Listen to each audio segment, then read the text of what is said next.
રાધે રાધે મિત્રો, આજે આપણે વાત કરવી છે મા વિશે। તો એના માટે એક ગાયોનો સોદાગર, એની પાસે બે ગાય હોય છે, બહુ દેખાવડી સ્વસ્થ અને સુંદર ગાયો હોય છે।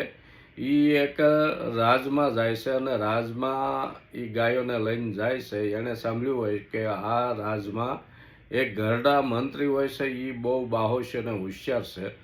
તો એ ત્યાં જાય છે અને રાજાને વાત કરે છે।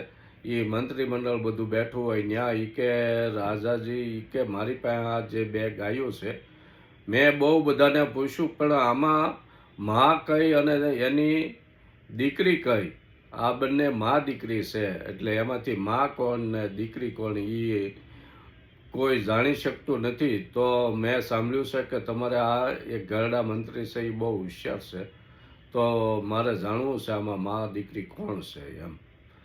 તો એ રાજા ને એના મંત્રીને એ બંને જ્યાં ગાયો બાંધી હોય ત્યાં જાય છે, બંને જોવે છે, પણ આ મંત્રી પરેશાન થઈ જાય છે કે આમાં ગાયની મા કોણ ને બેટી કોણ।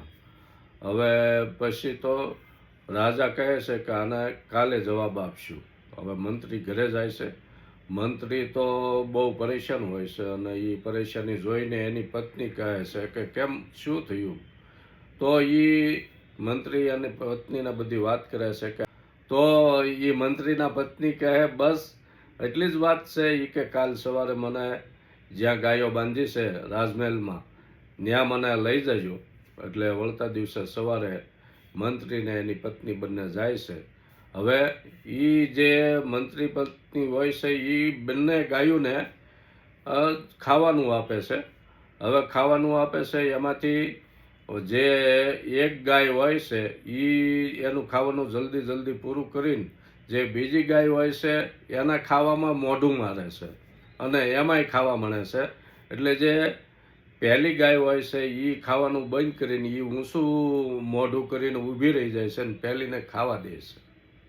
હવે તરત જ મંત્રીની પત્ની કહે છે કે આ જે બીજી ગાયમાં પહેલી ગાયમાં જે મોઢું મારીને ખાવા મળી છે ને પહેલી જે ખાવાનું બંધ કરી દીધું છે, એ ખાવાનું બંધ કરી દીધું એ મા છે, અને આ જે પહેલી ઓલાના ખાવામાં મોઢું મારે છે એ એની દીકરી છે।